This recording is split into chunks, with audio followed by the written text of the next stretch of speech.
యువకులు, విద్యార్థులు మాదక ద్రవ్యాలకు అలవాటు పడకుండా ఉండేందుకు జాతీయ మాదక ద్రవ్యాల వ్యతిరేక దినోత్సవాన్ని పురస్కరించుకొని జిల్లా కలెక్టర్ ఆదేశాల మేరకు ప్రభుత్వ, ప్రైవేటు విద్యా సంస్థలలో ప్రత్యేక కార్యక్రమాలు, పోటీలు నిర్వహించడం జరుగుతుందని జిల్లా విద్యాధికారి రవీందర్ రెడ్డి తెలిపారు. సెన్సిటైజేషన్ కార్యక్రమము నిర్మల్ జిల్లాలో గౌరవ కలెక్టర్ గారి ఆదేశాల మేరకు నిర్వహిస్తున్నాం కాబట్టి విద్యా సంస్థలు చదివే విద్యార్థులు మాదక ద్రవ్యాలకు కానీ, గంజాయికి కానీ, నార్కోటిక్స్ కానీ, ఈ యొక్క గంజా చాక్లెట్లకు కానీ వీటన్నిటి కూడా అలవాటు పడకుండా ఈ యొక్క ప్రజలను అప్రమత్తం చేయడానికి, విద్యార్థుల్ని మాదక ద్రవ్యాలను దూరంగా ఉండడానికి, బానిసలు కాకుండా చేయడానికి ఈ యొక్క అంతర్జాతీయ మాదక ద్రవ్యాల నిరోధక దినోత్సవాన్ని ఈరోజు అబ్జర్వ్ చేస్తున్నాం.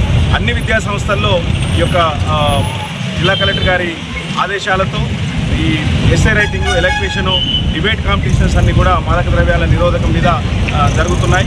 జిల్లా వ్యాప్తంగా కూడా ప్రతి విద్యార్థులకు కూడా ఈరోజు సోఫీనగర్లో కాంపిటీషన్స్ నిర్వహించడం జరుగుతుంది. విజేతలకు కూడా బహుమతి ప్రదానం గౌరవ కలెక్టర్ గారి చేతుల మీదుగా జరుగుతుంది. కాబట్టి ప్రజలందరూ కూడా ఈ మాదక ద్రవ్యాల పట్ల బానిసలు కాకుండా కూడా వారి యొక్క జీవితం అనేది చాలా విలువైనది, కాపాడుకొని తమ ఆరోగ్యాల్ని కాపాడుకోవాల్సిందిగా కోరుతున్నాం.